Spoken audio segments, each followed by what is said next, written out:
Welcome back to my YouTube channel. So we're still talking about AI in Power BI, and this time we'll look at some visuals and want to see how we explain the increase and decrease of some certain visualization that we have in Power BI.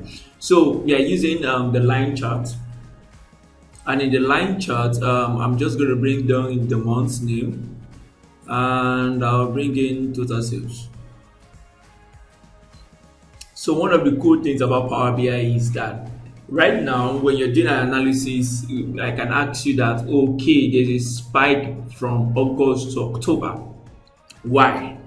Why is there that spike? And before you know it, you have to start looking for how you get it. But because of the AI embedded in Power BI, it's so easy for you to do that. So you just right click this point and you see analyze. Analyze, you see explain increase, explain the increase.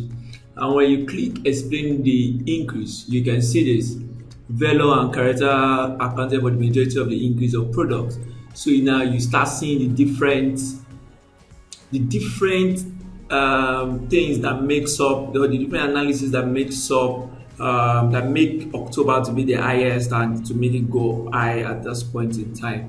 So you are going to see the difference. So it talks about here between September and October. See the year, and you can see the difference. So also you if you go to product, you can see look at different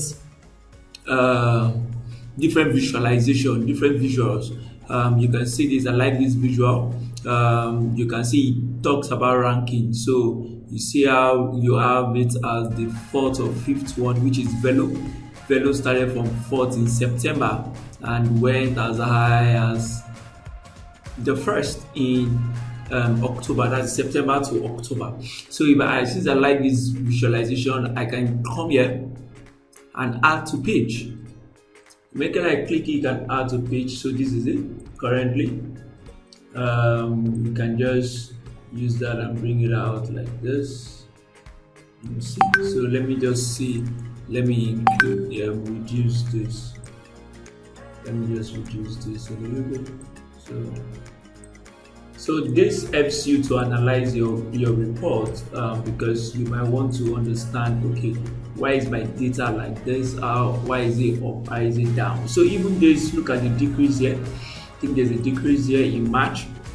You can see analyze, explain the decrease. Explain the decrease. So now you can see why is it decrease. So this gives you more explanation now, depending on what you want to look at. So you can see Jamia Canada explains why we have so many decrease.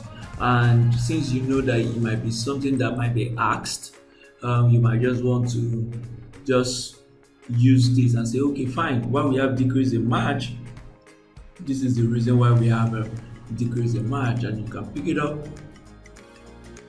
you can add it to page, and this is it. And this is what we have here. This is what we have here. So what do you think about increase and decrease in Power BI? What do you think about the increase and decrease in Power BI? So let's see. Talk to me. Put it in the comment section. And if this is the first time of watching my video on YouTube, please click the subscribe button. Thank you.